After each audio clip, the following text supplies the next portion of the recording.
Hey everybody, so today we're going to talk about the True Aim Yumi. Now, this bow literally locks onto enemies for you. You don't have to aim, you just fire. Not only that, it shoots 3 arrows at a time.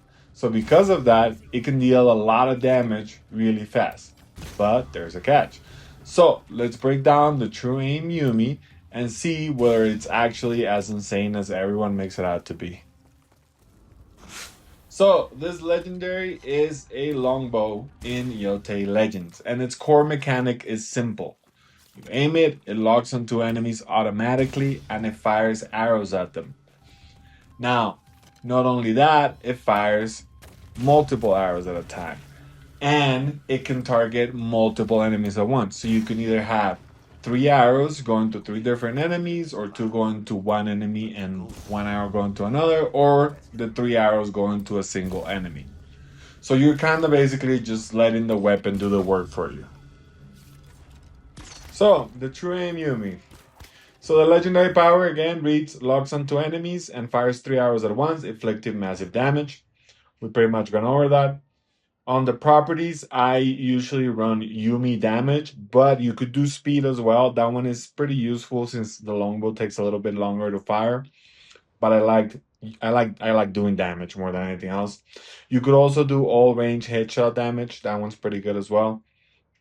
For my build, I use ultimate gain, but you can also have ultimate damage. You could have range damage, spirit move damage, thrown weapon damage. So you have a number of different things that you can add to it.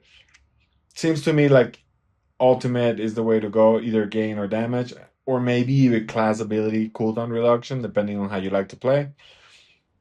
And then for the outcomes, as usually with the bows, I just go with critical release because the other ones just don't seem useful at all. Like having silent arrows or maybe the disarm arrows, those could be useful. Like today or yesterday, I think there was a bounty that was disarm an enemy of all their weapons. So I used that for that bounty, but that's pretty much the only time I've ever used it.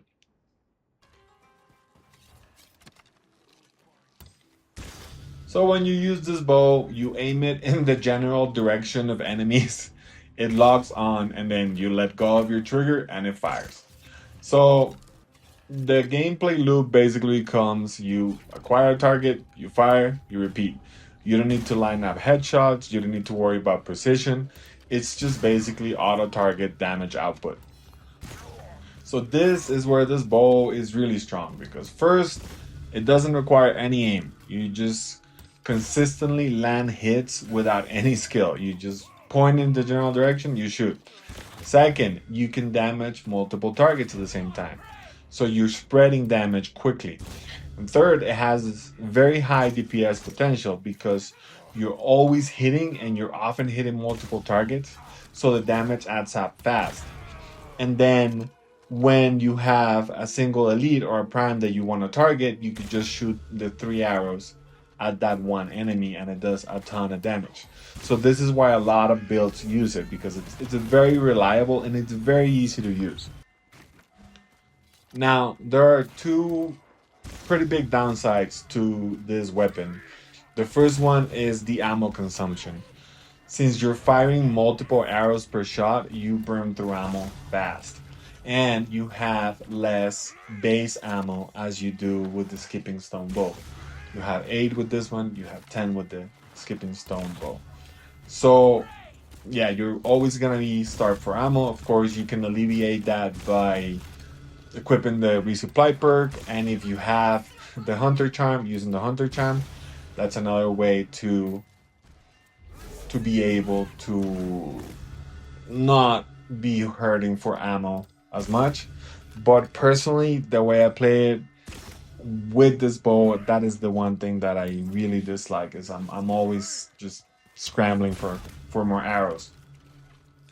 Now, the other thing that I don't like is that you lose precision and control because you're not choosing the targets in the same way. You're kind of relying in the lock-on system, and sometimes it goes crazy. Sometimes you'll have an enemy that's rushing at you, and then so that it'll lock onto it, and then the camera will just spin to the left or to the right, and you're kind of like lost in what's happening. So that's also a downside. It's not as bad as the ammunition, but it's still a downside. So that said, this bow is best if you want consistent damage, if you want easy gameplay, if you want to be able to do strong damage without worrying about aiming too much. It's especially good for chaotic fights, for clearing groups. If you don't want to rely so much on headshots, this is definitely the bow for you. It's you just have to be sure to have the appropriate build for it so that you can sustain that resource management, because ammunition is going to be the biggest limitation with this bow. So overall, where does the True Aim Yumi sit? I mean, this is a high damage, low skill legendary. So it's extremely consistent, it's easy to use, it's great for clearing enemies, but the trade-off is you have really bad ammo efficiency and you have really bad precision. You can't really be precise with your shots. So if you want easy, reliable damage, this is great. But if you want more control, I think that the skip and stone bow is still the best option. Now, let me know what you guys think. Let me know in the comments which bow you're using. Let me know if you miss the weightless spirit as much as I do, because that was my favorite bow in Tsushima. And yeah, that's it for today's video. If you would like to support this channel, if you found this video helpful at all, please consider subscribing. It is very helpful, and I'm trying to hit 500 subscribers right now, so that would be great. Thank you so much for watching, and I will see you on the next one.